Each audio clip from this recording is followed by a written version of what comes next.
Bonjour à toutes et à tous, je suis très heureuse de vous retrouver pour cette nouvelle édition de Business Africa. Cette semaine, dans votre magazine de l'économie et de l'entreprise, nous nous intéressons particulièrement au Nigeria, un grand pays qui se débat dans la spirale de l'inflation. Et tout de suite, voici les titres. Chercher un logement en ville au Nigeria, c'est une quête rendue compliquée par l'inflation et la pénurie de biens immobiliers. Il y a maintenant une urgence pour nous de trouver un logement car les prix augmentent chaque semaine. Cela signifie que nous devons trouver un endroit et prendre une décision rapidement avant que les prix n'augmentent. Les creuseurs de sable du Cameroun sont à pied d'œuvre pour gagner leur vie, une activité pénible mais encouragée par le boom de l'urbanisation. C'est notre gagne-pain dans notre quartier. Quand nous vendons le sable, nous pouvons acheter de la nourriture pour nourrir nos enfants et nous nourrir également. Contribuer à l'autosuffisance alimentaire grâce à l'élevage de poissons, de jeunes Ivoiriens n'hésitent pas à franchir le pas. Je suis du genre à faire ce qui est un peu rare.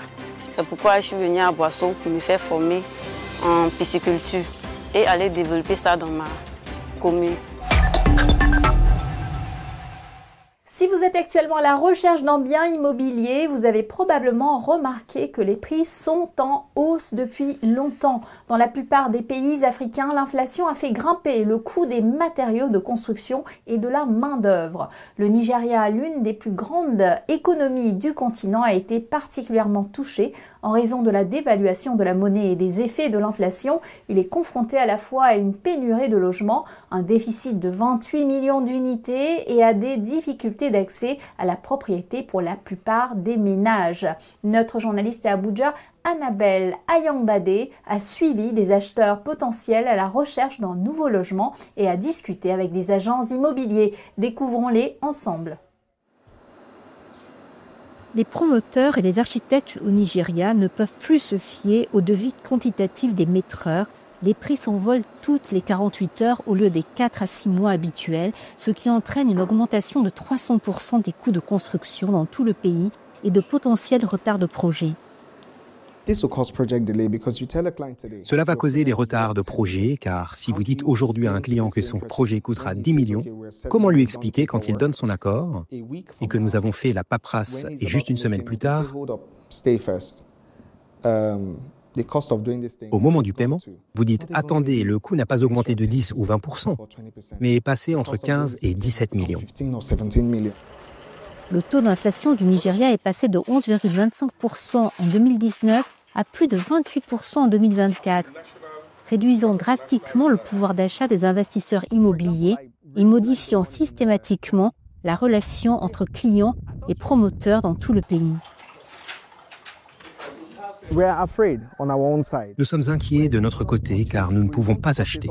Nous voulons acheter ce dont nous avons besoin pour le projet et probablement le stocker à cause de l'inflation. Et ainsi, nous écartons le facteur risque pour les clients. Mais le client dit qu'il ne peut pas payer la totalité des frais pour ce projet car il doit conserver quelque chose pour lui-même en raison des risques encourus. Pour de nombreux Nigérians, le rêve de devenir propriétaire s'éloigne davantage à mesure que l'inflation continue de faire grimper le coût de l'immobilier. Bidemi Adéliré a visité 5 propriétés dans sa recherche d'un logement. Toutes ont vu leur prix s'envoler semaines et mois après la visite. Et l'on envisage maintenant sérieusement des prix hypothécaires pour faire face à la hausse des prix immobiliers. Il y a maintenant une urgence pour nous de trouver un logement car les prix augmentent chaque semaine. Cela signifie que nous devons trouver un endroit et prendre une décision rapidement avant que les prix n'augmentent. Mais nous ne voulons pas non plus prendre une décision rapide et aveugle et regretter notre choix. Le marché locatif au Nigeria n'est pas réglementé. Les propriétaires et les agents augmentent maintenant les prix des locations en raison de l'inflation, mais sans proposer de plan de paiement aux locataires. Samira Taiga vit actuellement dans un studio où elle gère son entreprise d'extension de cils. Elle ne peut pas se permettre un espace plus grand en raison d'un emballement de 200% des prix locatifs au Nigeria. J'ai été expulsée de mon dernier appartement en juin l'année dernière, en 2024. Je vivais littéralement en squattant et à cause de l'augmentation des loyers, il m'a fallu 3 à 4 mois pour trouver un endroit et aussi avec un budget très serré et en cherchant des maisons qui correspondraient à mes goûts et à mon budget. Cela m'a pris 3 à 4 mois. Le marché immobilier nigérian est globalement en croissance, mais certains conseillers en investissement immobilier de luxe, comme Priscilla, constatent une baisse du type de clients acquéreurs de propriétés dans les quartiers haut de gamme. Elle se souvient qu'en 2020, les investisseurs avaient les moyens d'acheter plusieurs propriétés. Actuellement, beaucoup de gens ne peuvent plus se permettre d'acheter dans les quartiers haut de gamme en raison du coût. Nous n'avons donc pas beaucoup de gens qui achètent des unités de luxe, car c'est ce qu'ils peuvent se permettre et le coût de la construction a affecté les prix des propriétés que nous mettons sur le marché. Mokhtar Mohamed, courtier et analyste immobilier, soutient que bien que le Fonds national du logement, le NHF, soit une initiative du gouvernement nigérian pour offrir des plans hypothécaires abordables aux Nigérians, la hausse du coût de la vie a étranglé les aspirations des revenus moyens et faibles à devenir propriétaires, même dans les zones périphériques du pays. L'inflation a atteint un point où les propriétés disponibles sur le marché ne sont plus favorables pour que les prêteurs hypothécaires puissent réellement honorer les exigences, car parmi les exigences, il y a un cap concernant les montants qu'ils peuvent prêter à ces individus. Malgré la baisse du pouvoir d'achat des Nigérians due à l'inflation, il existe une demande croissante pour le secteur immobilier nigérian. Il devrait connaître une croissance exponentielle. Les projections indiquent un volume de marché de 3,41 milliards de dollars d'ici 2029, faisant de l'immobilier l'un des plus grands secteurs de croissance économique au Nigeria. Mobiliser le capital africain et s'attaquer aux problèmes du moment, du lourd fardeau de la dette au changement climatique en passant par la hausse des tarifs douaniers, c'est le thème principal des assemblées annuelles 2025 du groupe de la Banque africaine de développement qui se tiennent cette semaine à Abidjan. Selon le professeur Vincent Meyele, secrétaire général du groupe de la BAD, la diminution de l'aide et la hausse des tarifs douaniers devraient encourager les Africains à se tourner vers eux-mêmes pour trouver des solutions. Ce point va être au cœur des discussions de cette semaine avec les chefs d'État, les ministres, la société civile, les experts et les partenaires de la BAD lors de 4 grands événements axés sur le savoir. C'est aussi cette semaine que sera connu le nom du prochain président de la Banque africaine de développement. 5 candidats sont sur les rangs pour remplacer le Nigérian Akinwumi Adesina. Parmi les favoris, la Sud-Africaine et ex-vice-présidente principale de la BAD, Bajabulile Swazi Tshabalala, pourrait être la première femme à prendre la tête de l'institution financière panafricaine. Elle fait face à d'autres favoris comme le seul représentant d'Afrique de l'Ouest, Amadou Hott, ancien ministre de l'économie, du plan et de la coopération du Sénégal, ou encore l'actuel président de la BADEA, la Banque arabe pour le développement économique en Afrique, le Mauritanien Sidi Ould Tah. À l'ouest du Cameroun, le département de Noun est traversé par une rivière dont les multiples affluents et sous-affluents fournissent aux habitants une activité particulièrement lucrative. Creuser le sable et alimenter les besoins de l'industrie de la construction en plein développement. Le travail sur ce petit cours d'eau, le Ndenkene, alimente ainsi toute une filière où l'on retrouve hommes, femmes et enfants. Notre correspondant au Cameroun, Aboubakar Sidik Mounchili, s'est rendu sur place au village de Madenkene. Regardez. Le petit village que voici du nom local de Madenkene, situé dans le département du Noun, à l'ouest du Cameroun, a bâti sa réputation dans l'extraction artisanale et la vente du sable. Cette activité est de loin ici la principale source de revenus devant l'agriculture, le commerce et le petit élevage pour ces populations pauvres à la recherche de survie. Tous que vous nous voyez ici sont élevés à partir de cela. Bon, les parents exploitent le sable, ils vendent, ils payent tout, nos scolarités, ils nous payent nos vêtements, nos nourritures et aussi. Bon, à partir de cela. C'est depuis longtemps que cela dure et on dirait une tradition qui se transmet de génération en génération. Le business du sable permet à ceux qui s'y sont lancés dans ce village de joindre les deux bouts. Parmi eux, les femmes, très nombreuses, entrent dans l'eau au quotidien, 1 ou 2 paniers et une eau à la main Aller au fond de l'eau pour puiser du sable avec tous les risques qu'on peut imaginer est devenu pour elle un geste banal. Quand on est là, Ça fait longtemps qu'on travaille le sable ici. Quand on est là, on sort vers 14h à peu près, on entre à 10h et on part à 14h. Entendre ces grains de roche sortis de l'eau pouvant faire le plein d'une camionnette de moins de 12 tonnes est acheté par les camionneurs ou les vendeurs à 24 000 francs CFA, un peu plus de 36 €. on fait sortir le sable dans une semaine. On appelle le camion, il vient retirer nous donc 24 000 francs. Une somme minable au regard des souffrances endurées, diront certains en ces temps de vie chère au Cameroun, mais de quoi donner tout de même, de sourire et surtout de l'espoir malgré tout à ces femmes à qui revient parfois entièrement la charge de la famille. C'est notre gagne-pain dans notre quartier. Quand nous vendons le sable, nous pouvons acheter de la nourriture pour nourrir nos enfants et nous nourrir également. Nous mettons à contribution cet argent en cas d'événements heureux ou malheureux. En saison sèche, nous travaillons en aval et en période de pluie, en amont.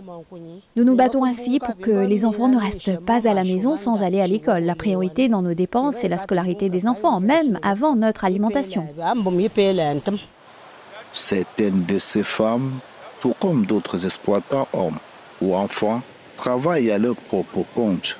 D'autres sont regroupés en associations ou en groupement d'intérêt économique pour se partager les bénéfices après les ventes. Le secteur est porteur pour le développement de ce village et de la région en général, ce qui a amené la commune de la localité à s'impliquer pour essayer d'accompagner ces exploitants. Ça fait au moins 2 ans ou 3 ans, la commune de Fumban avait sorti un plan de développement. Bon, il est venu avec le PNDP, nous avons organisé ici en groupe. Donc moi aussi, que je parle devant vous, je fais le délégué de mines et de l'énergie ici à Mandanka dans ce plan communal. Donc nous sommes organisés en association Poikon et aussi en GIC. Bon, pour l'exploitation du sable, c'est les femmes qui exploitent le sable, ils vendent en groupe et aussi personnellement. Malgré cette organisation, les difficultés auxquelles font face les exploitants du sable dans ce village sont très nombreuses. Ça prend du temps et ça fatigue aussi et ça fait manger beaucoup quand tu travailles ça. Bon, si on pouvait trouver peut-être un engin qui pouvait aider à retirer, et là alors quand le camion vient porter, on partage que l'argent à la population, ça peut aider. Le sable retiré ici prend la direction des grands dépôts dans les villes ou la livraison directe aux clients qui en ont besoin pour les multiples constructions. L'urbanisation galopante au Cameroun a créé une forte demande de cette précieuse ressource. Dans les grandes villes comme Yaoundé et Douala, le sable s'achète plutôt à prix d'or, près de 200 000 francs CFA, 305 € environ, un camion de 20 tonnes, parfois plus, en fonction des saisons. Rien à voir avec ce qui se passe dans l'arrière-pays. Ce qui crée, à cause de la forte affluence des exploitants, une énorme pression sur les cours d'eau et plages propices à cette activité dans le pays. Il s'est ainsi développé une filière juteuse et une longue chaîne d'acteurs qui trouvent chacun son compte. Le secteur sable, comme vous le connaissez, est un secteur informel. Donc les opérateurs économiques agissent à plusieurs endroits. Partant de ceux qui mettent leur argent pour acheter des camions, pour se faire un peu de l'argent. Et ensuite, le chauffeur, celui-là qui doit conduire ce camion. Et lorsque le camion est conduit, donc, il va jusqu'à l'eau. Là-bas, nous avons les plongeurs. Et il y a une espèce aussi d'opérateurs économiques à ce niveau. Ceux-là qui sont des détenteurs de dépôts de sable là-bas, emploient des plongeurs dans l'eau, moyennant quelque chose à chaque pirogue qui sort dans l'eau, ils leur payent. Et lorsque le sable est sorti au bord, ils entassent et ils vendent ça dans les camions, ils chargent dans les gros camions pour entraîner ce produit jusqu'à Yaoundé. La liste est encore longue. Après l'air et l'eau, le sable est la ressource naturelle la plus consommée sur Terre. Sa demande mondiale tourne autour de 50 milliards de tonnes d'après le programme des Nations Unies pour l'environnement. Outre le génie civil, avec les travaux de construction, le sable au Cameroun est également une des matières premières de plusieurs secteurs industriels qui font dans la fabrication de plusieurs objets. Des entreprises qui ont actuellement le vent en poupe avec la relance économique post-Covid dans le pays.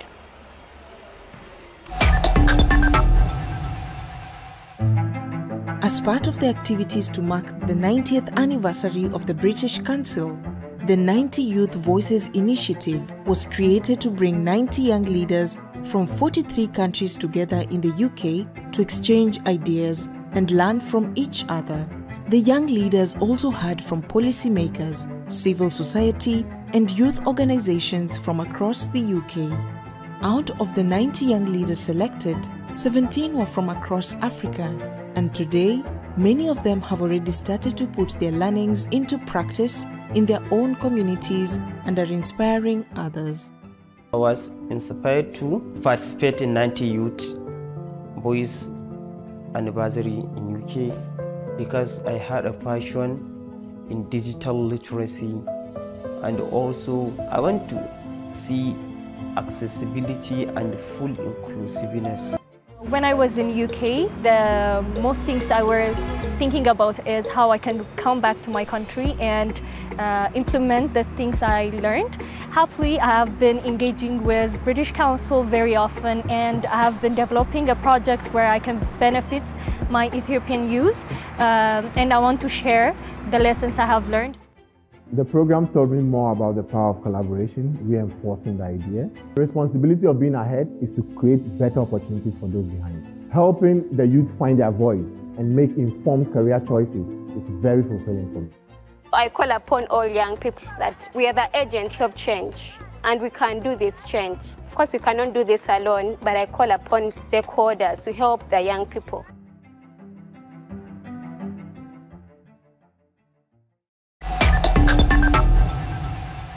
Bienvenue dans la deuxième partie de notre émission. C'est un bon début d'année pour les investisseurs de la bourse du Nigeria, le Nigeria Stock Exchange. Ils ont empoché des gains de plus de 2,2 milliards de dollars entre janvier et avril. À l'origine de ces résultats, un renouveau de confiance en raison des réformes économiques récentes du Nigeria et des bénéfices robustes des entreprises. Pendant ce temps, la bourse des valeurs mobilières d'Afrique centrale, la BVMAC, tente d'attirer les petites et moyennes entreprises en allégeant les exigences pour être introduites en bourse, cela dans le but d'attirer davantage d'émetteurs.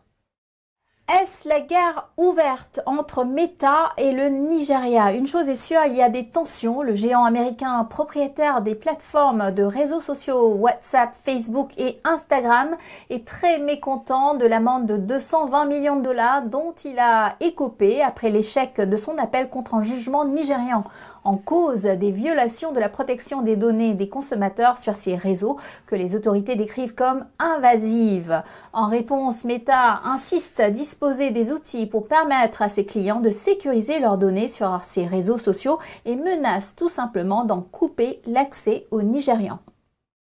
Et pendant ce temps, Starlink continue de se développer en Afrique après la Somalie et le Lesotho, deux pays qui ont accordé une licence à Starlink en avril. La République démocratique du Congo vient d'autoriser le service Internet par satellite du milliardaire américain Elon Musk à opérer sur son territoire. Cela devrait être un soulagement pour les Congolais car la pénétration de l'Internet mobile dans le pays n'était que d'environ 30% en 2023. Le gouvernement du président Félix Tshisekedi négocie actuellement avec les États-Unis en soutien dans sa lutte contre le mouvement rebelle M23 en échange d'un accès aux ressources minières du pays. Direction maintenant la Côte d'Ivoire. Pour réduire la dépendance alimentaire extérieure, le pays est en train de moderniser rapidement ses systèmes de production en produits animaux et halieutiques. Professionnalisation des acteurs et formation sont les principaux leviers, un domaine où Augustin Milan fait figure de modèle. Notre reporter Ma Camara s'est rendu dans sa ferme à Aboisseau, au sud du pays. Lui, c'est Augustin Milan. Ce jeune trentenaire est à la tête d'une station de production à Aboisseau, dans le sud Comoué. Son objectif, contribuer à l'autosuffisance de la Côte d'Ivoire à travers ses productions annuelles estimées à plus d'1 500 000 alevins. Il faut dire que cette activité, je l'ai débutée par pure passion. Voilà. Et depuis 2010, je pratique cette activité de pisciculteur. Aussi, il faut remarquer que d'abord, c'est par conviction et par un choix de pouvoir faire cette activité-là et d'être autonome en tant qu'entrepreneur, pour pouvoir me prendre en charge et aussi subvenir à mes besoins ou aux besoins de mes parents. Donc ça n'a pas été facile dès le départ, parce que étant profane dans la chose. Commercial dans une entreprise de téléphonie, Milan a bénéficié du soutien de ses parents afin de s'installer à son propre compte. À force de travailler, il a reçu l'appui de certains organismes internationaux. Cerise sur le gâteau, le gouvernement ivoirien l'a désigné comme meilleur acteur des ressources animales et halieutiques, option écloserie pour production d'alevins 2022. Ce prix, il le doit à l'abondance de sa production d'alevins, mais aussi au choix qu'il a opéré de produire des alevins. Un choix rare chez les pisciculteurs en Côte d'Ivoire.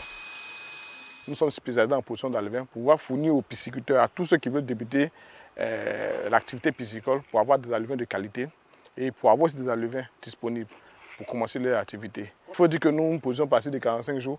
Nous sommes aujourd'hui en 2023 autour de 180 000, 200 000 alevins chaque 45 jours de tilapia hormonés monosexe mâle. Donc c'est des alevins de qualité. Mais nous comptons d'ici fin mars ou avril commencer à produire autour de 500 et 1 million d'alevins par mois. En plus de produire des alevins, Milan met l'accent sur la formation. Une nécessité selon lui qui permettra d'accroître le nombre d'aquaculteurs qualifiés dans la région. Cette formation se fait de manière théorique et pratique sur la ferme. Comme Asamoah Larissa, nombreux sont ceux qui souhaitent en faire un métier. Je me suis spécialisée en pisciculture parce que nous remarquons que malgré les nombreux cours d'eau qui coulent en Côte d'Ivoire, la Côte d'Ivoire importe énormément de poissons. Et fort de ce constat, nous avons dit en tant que femmes, pourquoi ne pas se verser aussi dans cette spécialité-là pour empêcher, pour freiner l'importation de poissons en Côte d'Ivoire. En plus de former ces jeunes à l'aquaculture, Milan offre à certains l'opportunité d'un premier emploi dans sa ferme. C'est le cas de cette demoiselle venue d'une école d'agriculture d'Aniblekro, une ville voisine. Moi, je suis du genre à faire ce qui est un peu rare. C'est pourquoi je suis venue à Boisseau pour me faire former en pisciculture et aller développer ça dans ma commune. Voilà la raison pour laquelle je suis arrivée à Boisseau. D'abord, avant ça, je suis venue pour un stage de 3 mois. Et j'ai fait un stage de perfectionnement de 3 mois encore. Donc ça me faisait 6 mois au total. Après ces 6 mois, je suis rentrée sur moi. M. Milan m'a rappelé pour que je puisse venir travailler en tant que gérante sur sa ferme. L'alimentation des alevins est l'une des problématiques majeures de l'aquaculture. Augustin Milan a trouvé la solution. Il fabrique des aliments à partir de larves de mouches, une technique dont lui seul détient le secret. Il produit ces aliments non seulement pour sa coopérative, mais aussi pour d'autres coopératives de la région afin de faciliter leur travail dans la pisciculture. La production nationale halieutique ne couvre que 14% des besoins de la population. Pour résorber ce déficit important, le pays a recours à des importations massives de poissons surgelés, coûtant plus de 300 millions de francs CFA par an. En encourageant de telles initiatives, la Côte d'Ivoire pourrait certainement combler son déficit de 600 000 tonnes en ressources halieutiques dans un pays où le poisson constitue la principale source de protéines animales. Et voilà, Business Africa, c'est fini pour aujourd'hui. Je vous retrouve la semaine prochaine, même chaîne, même heure, pour Initiative Africa. Nous recevrons le chercheur spécialiste de la traite des personnes, Trésor Ebamou Fankana. En attendant, vous pouvez revoir cette émission sur notre site web africaenair.com et nous suivre sur nos réseaux sociaux. N'hésitez pas à liker, partager et commenter en utilisant le hashtag Business Africa. Bonne semaine à tous et à la semaine prochaine.